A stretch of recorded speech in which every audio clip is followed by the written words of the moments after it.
In a forgotten village, nestled deep within Austria's Alpine valleys, there stands a church that hasn't rung its bell in over a century. Locals call it St. Leonard the Silent. No weddings, no funerals, no services. They say the bell only tolls when something wants to wake up. 5 days before Christmas, a young architecture student entered that tower alone. He was never seen again. But on that night, after 102 years, the bell rang once more. Tobias Müller, 24, was finishing his master's in historical architecture at the University of Vienna. For his thesis, he chose St. Leonhard, a derelict 17th century church untouched by modern renovation. He arrived with a camera, sketchbook, and a sleeping bag. The villagers were polite but distant. One old woman warned him, "Don't go up the bell tower. The wood is rotted, and something else might be watching." That night, while documenting strange engravings near the altar, Tobias heard a faint clink, like metal tapping from above. He paused, flashlight in hand, but there was only silence again. The next evening, curiosity overtook him. He climbed the tower. Each step creaked. Dust fell from beams overhead. At the top, the bell room. Enormous, rusty mechanisms loomed above him. He noticed something strange. The dust had been disturbed. Footprints, recently made.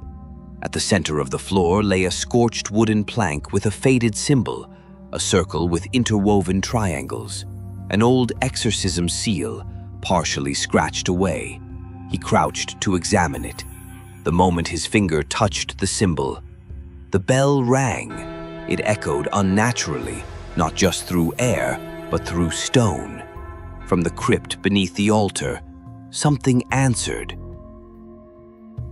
Tobias ran down the spiral staircase, but every turn felt wrong. The shadows stretched, moved, whispered. When he reached the church floor, he found the altar cracked open. Beneath it, a hidden passage of stone stairs, spiraling into darkness. At the bottom, he discovered a vaulted crypt. A single coffin stood in the center, chained shut with thick iron loops. Etched across the lid in Old German, "Hier ruht, was nicht erwachen darf." Here rests what must not awaken. Behind him, something stirred. He turned. A tall figure in a black priest's robe stood motionless. Its face was obscured, eyeless, skin pale like candle wax, and yet it smiled.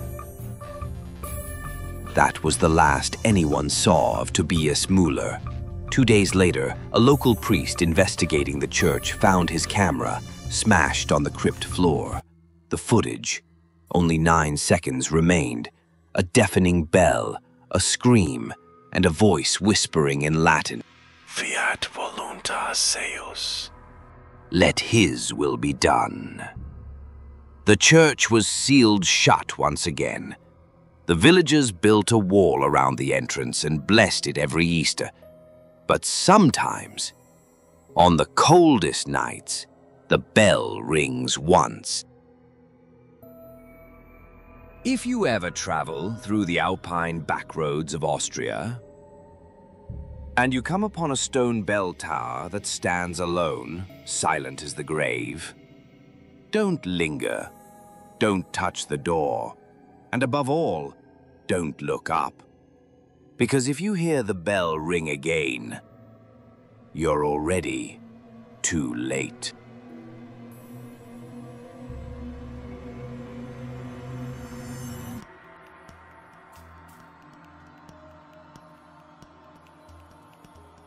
They say the dead rest in peace. But what happens when a soul never hears its final bell? In a quiet village nestled in the Black Forest of Germany, one abandoned church hides a sorrowful secret, a funeral that never ended. In 1998, Anna Löwe, a 26-year-old history graduate from Freiburg, was assigned to catalog religious ruins across southern Germany.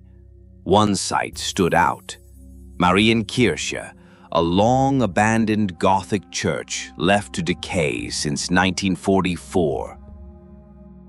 The front door creaked open like a sigh from the past. Dust danced in the dim light through stained glass windows. Anna stepped inside, her boots echoing on the cracked stone floor. In a small wooden drawer behind the altar, Anna found a brittle funeral ledger.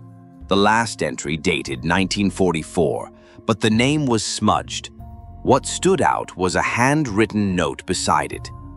Bell never rang, mourner never left. Anna stayed overnight in the village inn. At 3:17 a.m., she woke to the sound of faint sobbing, melancholic, coming from the direction of the church, but no one was outside. The next day, Anna returned. In the far pew sat an old woman dressed in black, face hidden beneath a veil. She didn't move or speak. Anna blinked, and she was gone. Anna interviewed the village's oldest resident, Frau Elske. She whispered that during the war, a bride-to-be died of tuberculosis. The bells were never rung due to bombing raids. Her fiancé mourned in the church for days and never left. Determined, Anna returned that night with a hand-cranked bell. As midnight struck, the mourner appeared again, closer, clearer. With trembling hands, Anna rang the bell once. The figure stopped, the veil lifted slightly, revealing an empty void where a face should be. With the echo of the bell, she dissolved into ash and silence fell. The church felt lighter, the cold lifted. Anna submitted her report, but she never spoke of the mourner again. Marienkirche was demolished a year later. But villagers say, on foggy nights, the faint sound of a bell can still be heard, ringing once, then fading.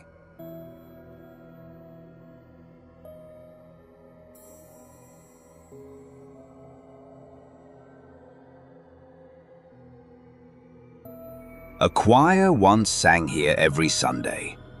Their voices soared to the heavens until one winter morning, the music stopped and was never heard again. But if you stand close enough to the ruined chapel in Slovenia, you just might hear it whisper through the fog. In 2003, Tomasz Gruber, a 41-year-old Polish musicologist, began tracing lost European hymns. His research brought him to St. Cecilia's Chapel in the karst region of Slovenia, a place erased from modern maps. Villagers in the nearby town warned Tomasz. The choir vanished in 1952, they said. During rehearsal, a storm hit, and none of them came out. No bodies, no answers, just silence and the bells that never rang again. Tomasz arrived at the chapel just before sunset. Inside, the stone pews were shattered, the floor damp with moss. Yet, when he stepped near the altar, he heard something. A hum. Soft, harmonic, like voices long buried. Behind the broken organ, Tomasz found a leather-bound notebook. The last entry read, "Rehearsal for Epiphany Mass, full attendance. Storm outside. We will not stop singing."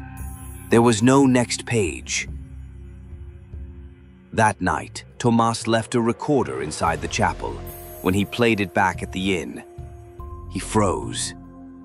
There were no footsteps, no breathing, only a full choir singing, a hymn that hadn't existed in any known archive.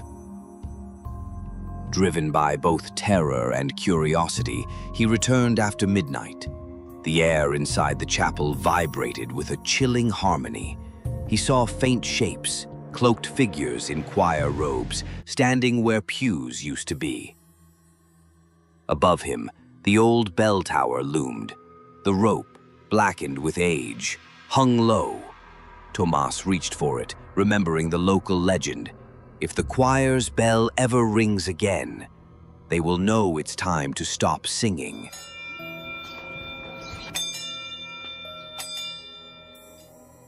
The bell rang once, loud, broken, but final. The figures looked up in unison, and then the singing ceased. One by one, they turned to ash, leaving behind only robes and silence that could be felt like weight. Tomas never published the recording, but he donated the journal to a monastery archive. Saint Cecilia's was consumed by fire weeks later, no cause ever found. Some say when the wind is right, the final hymn still echoes through the trees. Would you ring the bell if it meant freeing the forgotten, or would you leave them singing forever? If this tale sent a chill down your spine, subscribe for more forgotten horrors and tell us in the comments, what's the eeriest sound you've ever heard in a church?